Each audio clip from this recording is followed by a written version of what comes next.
লুকমান হাকিম আলাইহিস সালাম কিতাবের মধ্যে এসেছে, তাফসিরের মধ্যে এসেছে, মুফাসসিরগণ লিখেছেন সূরা লুকমানের তাফসিরের মধ্যে আল্লাহ পাক লুকমান আলাইহিস সালাতু ওয়াস সালামের নসিহতগুলো আমাদের জন্য দিয়েছেন। পৃথিবীর বাবারা রে, তোমরা যদি লুকমান আলাইহিস সালামের নসিহতগুলো গ্রহণ করে তোমার আমার সন্তানকে লুকমানের নসিহতগুলো করতে পারো, তাহলে তোমারও সন্তান কিন্তু তোমার তাবেদার হয়ে যায়। রব্বুল আমিন কোরআনে হাকিমে জানালেন, বান্দারা শোনো, আমি আল্লাহ তোমাদেরকে জানায় দিলাম, ও বান্দা, তোমরা যদি কিয়ামতের দিন জান্নাতের মধ্যে যেতে চাও, তোমরা যদি কিয়ামতের দিন জাহান্নাম থেকে বাঁচতে চাও, তাহলে তোমাদের ছেলেমেয়ে সন্তানদেরকে কোরআনের শিক্ষা দাও, তোমাদের ছেলেমেয়ে সন্তানদেরকে ইসলামী তরবিয়ত শিক্ষা দাও, ইসলামী নীতিমালা শিক্ষা দাও। দুনিয়ার শিক্ষা তুমি দেবা না সেটা রব্বুল আমিন বলেন নাই। আল্লাহ বললেন, দুনিয়ার মানুষ, তোমরা যদি পরকালীন জীবনের সফলতা দেখতে চাও, দুনিয়ার জীবনে যদি সম্মান আর ইজ্জত পেতে চাও, তাহলে তোমাদেরকে তোমাদের সন্তানদেরকে কোরআন থেকে শিক্ষা দিয়ে কোরআনের রাষ্ট্র, কোরআনের জীবন ব্যবস্থা গ্রহণ করার ব্যবস্থা করতে হবে। ঠিক কিনা বলেন? বিদায় বেলা মোরে দিও গো দেখা, হে প্রিয় রাসূল, তব দিদারে হব ধন্য তখন আমি, তব দিদারে হব ধন্য তখন আমি, শূন্য দেহ যখন লোটাবে ধুলাই, বিদায় বেলা, বিদায় বেলা মোরে দিও গো দেখা, হে প্রিয় রাসূল। কত নবী ওলি ছিল ধরার মাঝে, সবাই চলে গেছে না পন্নিরে, কত নবী ওলি ছিল ধরার মাঝে, কেমন আছেন তারা কবর মাঝার, সে খবর আজ অজানা, আমিও তো চলে যাব বেলা অবেলায়, বিদায় বেলায়, বিদায় বেলা মোরে দিও গো দেখা, হে প্রিয় রাসূল। আলহামদুলিল্লাহ, আল্লাহ পাকের দরবারে অসংখ্য শুকরিয়া আদায় করছি যে আল্লাহ রব্বুল আলামিন আমাদেরকে নন্দনহাট আশরাফুল উলুম হাফিজিয়া মাদ্রাসার উন্নতি কল্পে আজকের ওয়াজ ও দোয়া মাহফিলের উপস্থিত হওয়ার মতো সুযোগ দিয়েছেন। আজকের এই মাহফিলের সম্মানিত সভাপতি হাফেজ মাওলানা নেক আহমদ সাহেব, উস্তাজুল উলামা, মুহাদ্দিস, ইসলামিয়া মাদ্রাসা রাজশাহী। আজকের এই মাহফিলের সম্মানিত সার্বিক তত্ত্বাবধান করছেন যিনি, কারি মোহাম্মদ রাশেদুল ইসলাম ভাই সহ আজকের মাহফিলের সম্মানিত প্রধান অতিথি জনাব অ্যাডভোকেট শফিকুল হক মিলন ভাই সহ আরও যারা আমন্ত্রিত মেহমান, সহসভাপতিবৃন্দ এবং আজকের এই মাহফিলের সেরেতাজ হজরত উলামায়ে কেরাম যারা উপস্থিত হবেন এবং হয়েছেন, আলহামদুলিল্লাহ, সকলেই আমার প্রাণপ্রিয় এলাকাবাসী, সামনে উপবেষ্ট দিনপ্রিয়, ইসলাম প্রিয়, তাওহীদি মুসলমান ভাইয়েরা, আসুন সকল দল মত নির্বিশেষে সে মহান রবের দরবারে কালিমাতুশ শুকুর পড়ি যে আল্লাহ পাক আমাদেরকে এই মুহূর্তে জান্নাতের বাগিচাতে বসার মতো সুযোগ দান করেছেন। কথা বলেন ঠিক কিনা? এই জন্য সে মহান রবের দরবারে আমরা শুকরিয়া আদায় করব। সকলের জবান ছেড়ে দিল থেকে মন থেকে আল্লাহ পাককে খুশি করে চিল্লায় বলছি আলহামদুলিল্লাহ। লক্ষ কোটি দুরূদ ও সালাম বর্ষিত হোক আকা নাম তাজেদারে মদিনা সৈয়দুল মুরসালিন খাতামান নবিয়্যিন মাহবুবে খোদা হাবিবুল্লাহ আশরাফুল আম্বিয়া শাফায়াতের কান্ডারি রহমতের ভান্ডারি রহমাত লিল আলামিন বিশ্বনবী জনাবে মুহাম্মদুর রাসূলুল্লাহ সাল্লাল্লাহু আলাইহি ওয়াসাল্লাম। প্রিয় নন্দনহাটবাসী, কেমন আছেন আপনারা? ভালো আছেন তো নাকি? আল্লাহ পাক আমাদেরকে সব চাইতে ভালো রাখার মালিক, কথা বলেন ঠিক কিনা? আল্লাহ যদি ইচ্ছা করেন আমাদেরকে এই মুহূর্তে হসপিটালে বেডে শায়িত করতে পারেন কিনা, কথা বলেন। পারেন। আপনাদের ভালোবাসা, কষ্ট, মুজাহাদা, মেহনত অনেক এগিয়ে, যার কারণে যেহেতু আমরা এলাকারই সন্তান, আমরা অবগত ছিলাম, আমরা জানি আপনাদের এই মাদ্রাসা, আপনাদের এই প্রাচীনতম একটি ঐতিহাসিক প্রতিষ্ঠান নন্দরহাট আশরাফুল উলুম হাফিজিয়া মাদ্রাসা, এই মাদ্রাসা বন্ধ হয়েছিল, বন্ধ হয়ে গিয়েছিল। আল্লাহ পাকের মেহেরবানি, আপনাদের সার্বিক সহযোগিতা, ভালোবাসা, আপনাদের শ্রম, সময়, মেধা, বুদ্ধি, অর্থ সব কিছুর বিনিময়ে, সব কিছুর মাধ্যমে আল্লাহ পাক আবার এই মাদ্রাসাটাকে চালু করেছেন। এতে আপনারা খুশি না বেজার? খুশি না বেজার? এজন্য আপনাদের ভালোবাসা ভোলার মতো নয়, কথা বলেন। ভুলবো না, ভোলা যায় নাকি ওহে প্রিয় এলাকাবাসী, ভুলবো না, ভোলা যায় নাকি ওহে নন্দনহাটবাসী। আপনাদের এই ভালোবাসা, আপনাদের এই ভালোবাসা জান্নাত হবে তার জাযা। ভুলবো না, ভোলা যায় নাকি আপনাদের এই ভালোবাসা, ভুলবো না, ভোলা যায় নাকি ওহে নন্দনহাটবাসী। মারহাবা বলবেন না? আপনাদের ভালোবাসায় আমি কিন্তু এই কথাটা, গজলটা বললাম, ভালো লাগলো। যতক্ষণ সময় আলোচনা করব এবং এই মাহফিলের শেষ পর্যন্ত থাকবেন তো ইনশাআল্লাহ? থাকবেন ইনশাআল্লাহ? আমার ভাইয়েরা, এই জন্য আল্লাহ রাব্বুল আলামিন এ ধরনের কোরআনের মাজলিসের বিশেষ কিছু ফজিলত দান করেছেন। সুবহানাল্লাহ পড়েন। রাব্বুল আলামিন এই কোরআনের মাজলিস, কোরআনের মাহফিলের শেষে এই ময়দানে আল্লাহর পক্ষ থেকে ফেরেশতাকে অবতীর্ণ করে দেবেন। আল্লাহ পাক ফেরেশতা নাজিল করে ফেরেশতাদের মাধ্যমে ঘোষণা করতে থাকবেন, বিশ্বনবী মুহাম্মদুর রাসূলুল্লাহ সাল্লাল্লাহু আলাইহি ওয়াসাল্লাম জানিয়ে দিয়েছেন, পৃথিবীর উম্মতেরা শুনে রাখো, আল্লাহ পাক আমাদের জন্য কি সুখবর দান করেছেন। ও নন্দনহাটবাসী, মুগাসী এলাকার মানুষেরা শোনেন, শোনেন, আমার নবী আমাদের জন্য কি সুখবর দান করলেন। যারা কোরআনের মাজলিসে, কোরআনের মাহফিলে বসে বসে কোরআনের আলোচনাগুলো শুনবে, আবার এই আলোচনা শেষে যখন আলোচনার মুনাজাত হয়ে যাবে, কোরআনের মাহফিলের শেষ পর্যন্ত যারা ময়দানের মধ্যে বসে বসে কোরআনের আলোচনাগুলো শুনবে, তাদের জন্য বিশ্বনবী জানায়া দিলেন, কুমু মাগফুরাল লাকুম, ও উম্মতরা শোনো, তোমাদের জন্য সুখবর দেওয়া হলো।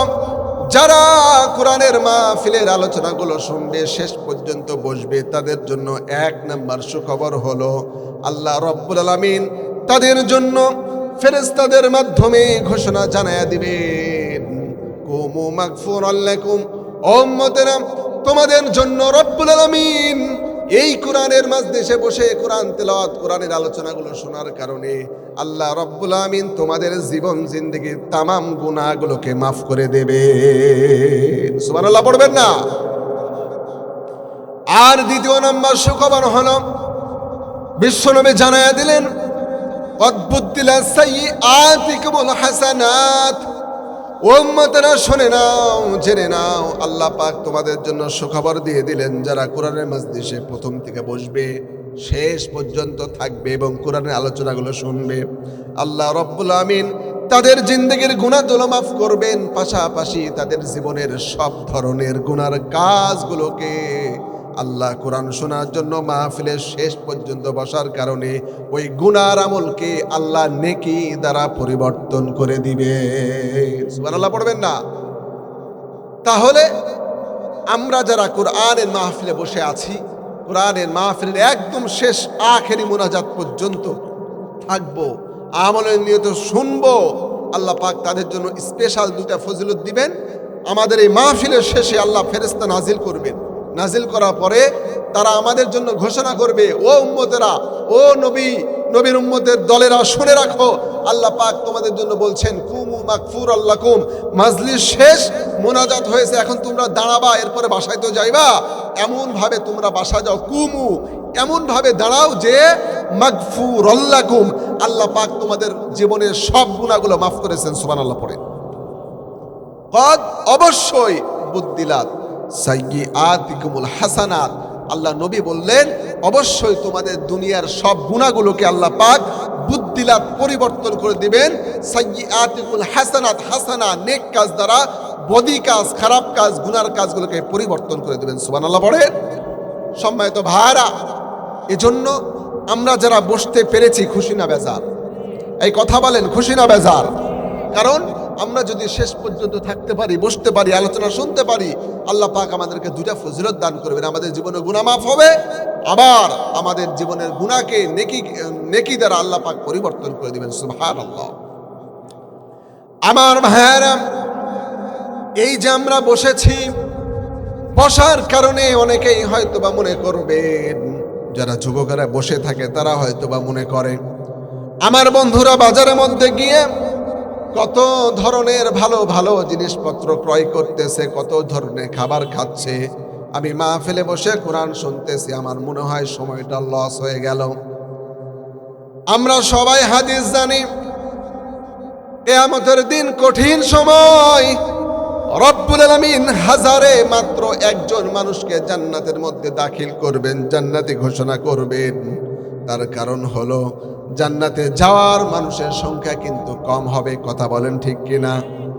আর এই এলাকার মধ্যে ঘুরে ঘুরে দেখেন, হাজার হাজার লক্ষ লক্ষ মানুষ কিন্তু আমাদের এলাকার মধ্যে বসবাস করে। কথা কোন ঠিক কিনা?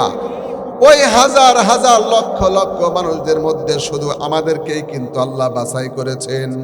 বাছাই করার কারণ হলো আল্লাহ পাক আমাদেরকে ওই হাজার জনের একজন বানায় জান্নাতে দিবেন বলেই এই দুনিয়াতে হাজার হাজার এলাকার মানুষদের মধ্য থেকে আমাদের হাতে গোনা কয়েকজনকে কোরআনের মাহফিলে বসার মতো সুযোগ দিয়েছেন। তার মানে বোঝা যায় আল্লাহ আমাদেরকে ওই সকল বান্দাদের চাইতে বেশি মহব্বত আর ভালোবাসেন, আমাদের মঙ্গল চান বলেই কোরআনের মাহফিলে আল্লাহ আমাদেরকে বসার মতো সুযোগ দিয়েছে।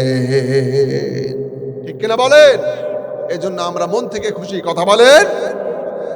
আল্লাহ পাক যেন আমাদেরকে এইভাবে জান্নাতের কাতারে দাঁড় করিয়ে জান্নাতের রাস্তায় যাওয়ার মতো সুযোগ দেন। চিল্লা বলেন আমিন। সম্মানিত ভাইরা, আল্লাহ পাক আমাদেরকে দুনিয়াতে সামান্য হায়াত দিয়ে জিন্দেগিতে পাঠিয়েছেন লিয়াবলুয়াহুম আইয়ুহুম আহসানু আমালা, যেন আমরা আল্লাহর পরীক্ষায় নেক আমল বেশি বেশি করে পাশ করতে পারি। কথা বলেন। এটার জন্য আল্লাহ পাক আমাদেরকে পাঠিয়েছেন। কিন্তু ভাই, আমরা দুনিয়ার জমিনে আসার পরে আমাদের দুনিয়ার মোহ, দুনিয়ার লোভ লালসা, দুনিয়ার ভালোবাসা, দুনিয়ার পিছনে ছুটতে ছুটতে আমরা আখিরাতকে ভুলে গেছি। কথা বলেন ঠিক কিনা? আখিরাতমুখী যদি হতে পারতাম তাহলে আমি আপনি সফল হতে পারতাম। আমরা আখিরাতমুখী হতে পারি নাই, তাই না? বলেন। দেখেন, আমরা দুনিয়াতে 24 ঘন্টা সময় পাই দিন রাতে, তাই না? 24 ঘন্টা সময়ের মধ্যে আল্লাহ পাক কিন্তু আমাদেরকে পাঁচবার মেসেজ দেন। এই 5বার মেসেজ, 5বার মুয়াজ্জিনের আজানে, ওই আজানের ফিডব্যাক, মেসেজের ফিডব্যাক দেওয়ার জন্য সর্বোচ্চ সারাদিনে 2.5 ঘন্টা সময় লাগে। তো 24 ঘন্টার মধ্যে 2.5 ঘন্টা সময় আমরা কিন্তু সবাই আল্লাহকে দিতে পারি না, কথা বলেন ঠিক কি না? তো অথচ আল্লাহ পাক আমাকে 24 ঘন্টা সময় দিয়েছেন দিন রাতে। এই 24 ঘন্টার সময়টাই আমি আমার কাছে দুনিয়ার পিছনে ছুটতে ছুটতে ব্যয় করতেছি আল্লাহর কাছে আল্লাহর মেসেজের উত্তর দেওয়ার জন্য। মাত্র 2.5 ঘন্টার সময়ও আমরা হতভাগারা দিতে পারি না, ঠিক কিনা বলেন? এটা আমাদের ব্যর্থতা। আমার ভাইয়েরা, আল্লাহ রাব্বুল আলামিন এই দুনিয়ার জীবনে আমাদেরকে পাঠিয়েছেন আমরা যেন আল্লাহর ইবাদত করে দুনিয়া থেকে পরকালীন জীবনে সফল হতে পারি। সেই জন্য রব্বুল আলামিন এর জন্য বলেছেন, ইন্না জাআলনা মা আলাল আরদি যিনাতাল লাহা লিনাবলুয়াহুম আইয়ুহুম আহসানু আমালা। আল্লাহু আকবার পড়েন। আল্লাহ রাব্বুল আলামিন বলছেন, বান্দারা শোনো, এই দুনিয়ার জমিনে আমি আল্লাহ তোমাদেরকে পাঠালাম কেন জানো নাকি? বান্দা শোনো শোনো, আমি আল্লাহ দুনিয়ার মধ্যে কিছু জিনাত আর সৌন্দর্য দান করেছি। এই দুনিয়ার সৌন্দর্য পাওয়ার পরেও যারা আমি আল্লাহকে ভালোবেসে মহাব্বত করে আমার হুকুম পালন করে যারা দুনিয়ার জমিনে আমি আল্লাহর ইবাদত বন্দেগী করতে পারবে, আমলে সলেহা করবে, ওই সকল বান্দাদেরকে আমি আল্লাহ জান্নাতের জন্য সিলেক্ট করব। সুবহানাল্লাহ পড়বেন না? সুবহানাল্লাহ, আল্লাহু আকবার। এগুলোর কিন্তু বিশেষ ফজিলত আছে, আছে না নাই? আছে। আমরা যদি বলতে পারি ফজিলত পাবো, না হলে পাবো না। এই যে কথায় কথা চলে আসে, একটা ঘটনা বলবো। আমার ভাইরা, কিতাবের মধ্যে এসেছে আশরাফ আলী থানবী রাহিমাহুল্লাহ তাআলা তিনি কিতাবের মধ্যে লিখেছেন, আজ থেকে 400 বছর আগে, আজ থেকে 4000 বছর আগের ঘটনা। একজন বুজুর্গ ব্যক্তি, তিনি সব সময় সফর করতেন, এক দেশ থেকে আরেক দেশে যেতেন, দিনের প্রচার করতেন, দিনের কাজে তিনি বিভিন্ন জায়গায় সফর করতেন। সফর করতে করতে হঠাৎ তিনি এক দেশের মধ্যে যাওয়ার পথে রাস্তায় গোরস্থান দেখে ফেললেন। গোরস্থান দেখার সঙ্গে সঙ্গে তিনি গোরস্থানের মধ্যে প্রবেশ করলেন। তার কারণটা হলো, তার একটা খুসুসিয়ত ছিল, বিশেষ একটা কারণ ছিল। তিনি যখন সফর করতেন, সফরের মধ্যে যদি রাস্তায় কোনো গোরস্থান পড়ে যায়, তিনি গোরস্থানের মধ্যে ঢুকে কিন্তু গোরস্থান মাইয়াতদের জন্য দোয়া করতেন, সকল মাইয়াতদের মাগফিরাতের জন্য দোয়া করতেন।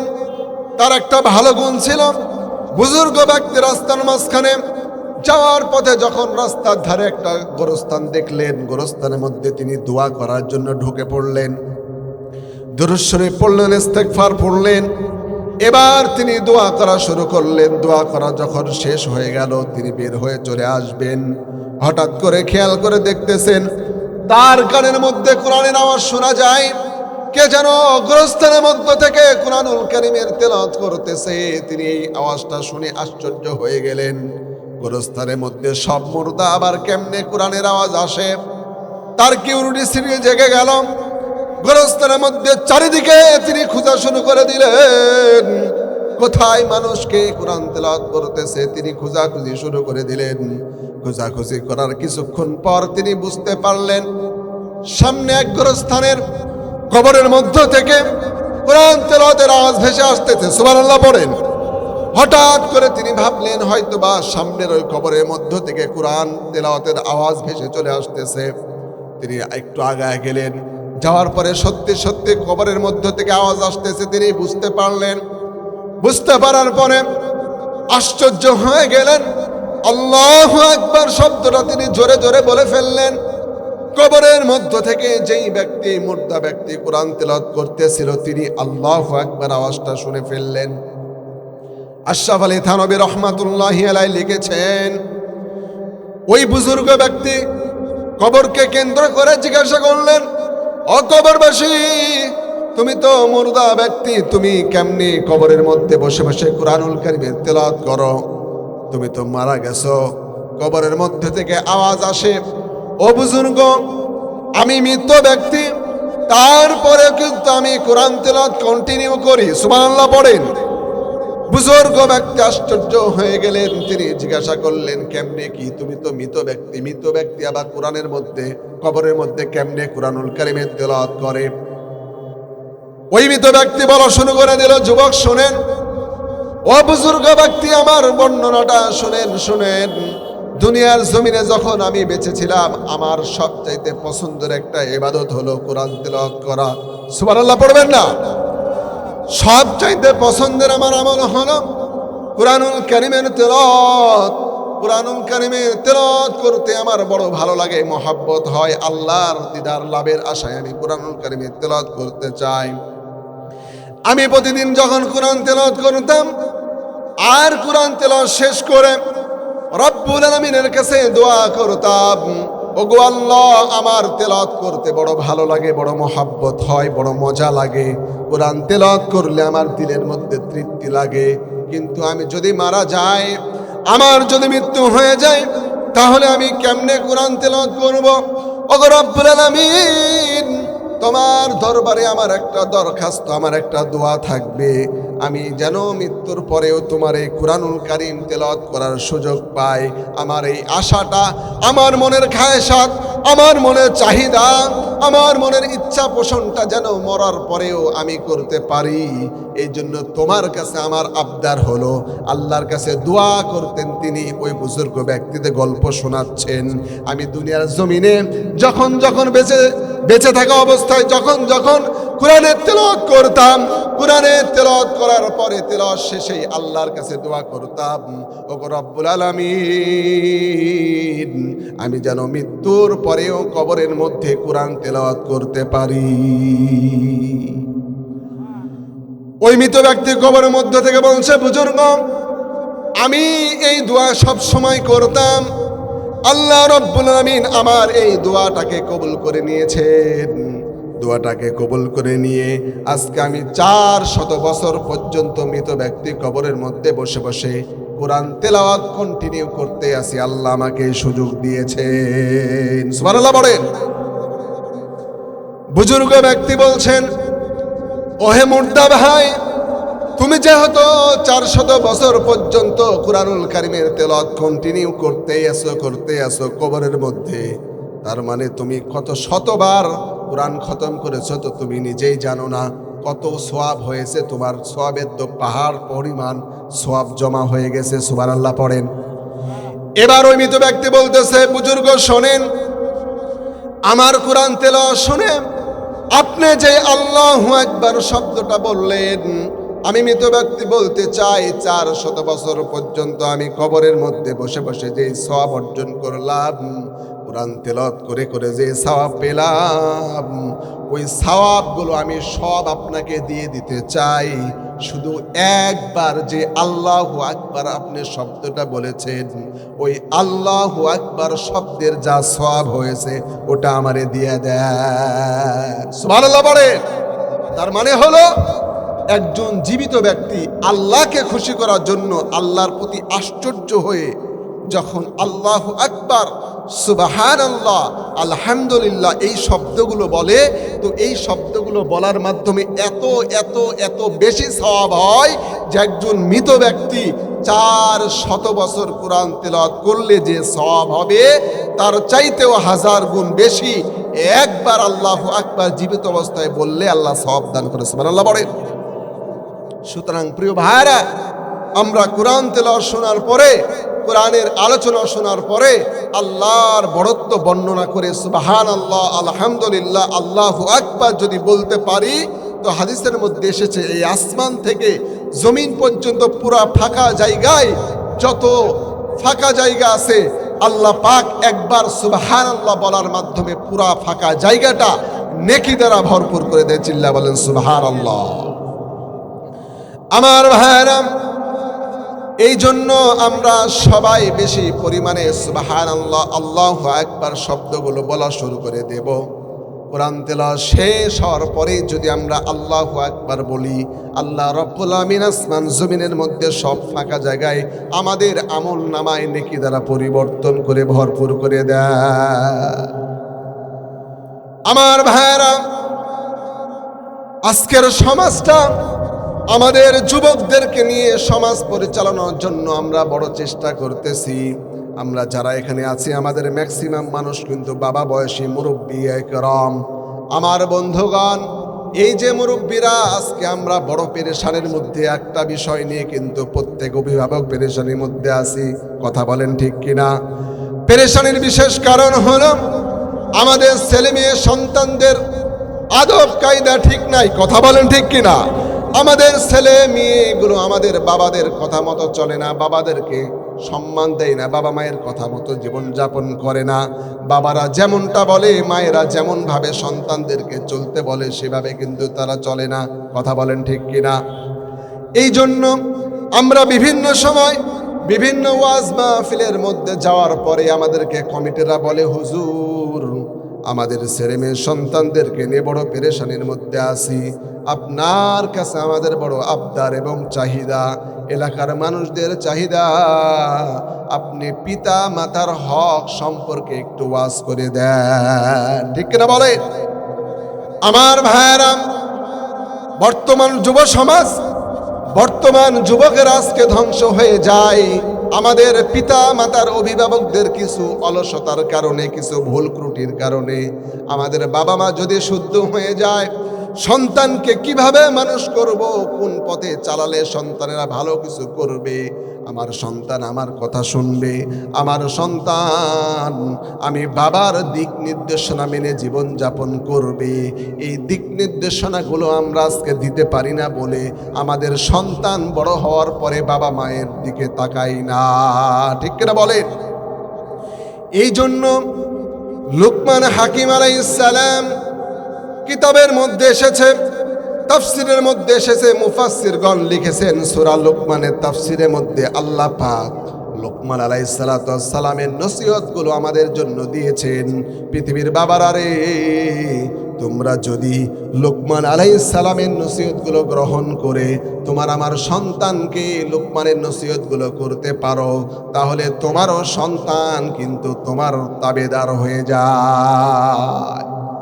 রব্বুল আমিন কোরআনে হাকিমে জানালেন, বান্দারা শোনো, আমি আল্লাহ তোমাদেরকে জানাই দিলাম, ও বান্দা তোমরা যদি কিয়ামতের দিন জান্নাতের মধ্যে যেতে চাও, তোমরা যদি কিয়ামতের দিন জাহান্নাম থেকে বাঁচতে চাও, তাহলে তোমাদের ছেলে মেয়ে সন্তানদেরকে কোরআনের শিক্ষা দাও, তোমাদের ছেলে মেয়ে সন্তানদেরকে ইসলামী তরবিয়ত শিক্ষা দাও, ইসলামী নীতিমালা শিক্ষা দাও। দুনিয়ার শিক্ষা তুমি দেবা না সেটা রব্বুল আমিন বলেন নাই।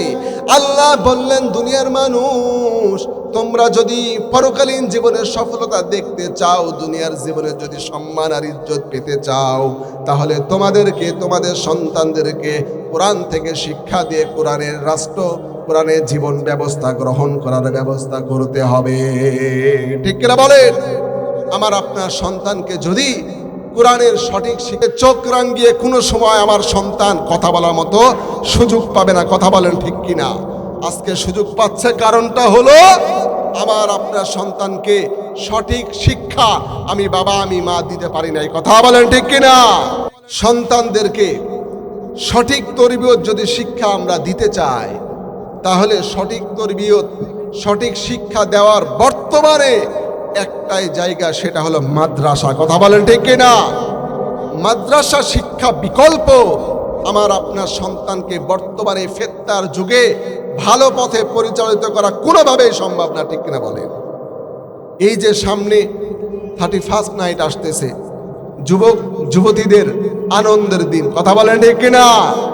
আমি বাবা, বয়স হয়েছে, আমার মধ্যে কিন্তু এই জ্ঞান কিন্তু নাই। প্রিয় ভাইরা, আমরা আজকে সংক্ষিপ্ত আলোচনা শুনব, কিন্তু আপনারা জানেন আমাদের মাদ্রাসার উন্নতি কল্পে আজকের এই মাহফিল। আমরা মাদ্রাসার দিকে আগাতে পারি কয়েক ধাপে। তার মধ্যে একটা ধাপ হলো ছেলে মেয়ে সন্তানদেরকে দিয়ে মাদ্রাসার সহযোগিতা করতে পারি। কথা বলেন? আরেকটি হলো আমরা অর্থনৈতিক দিক দিয়ে মাদ্রাসার সহযোগিতা করতে পারি, সেটাও আমরা আজকে করব ইনশাআল্লাহ।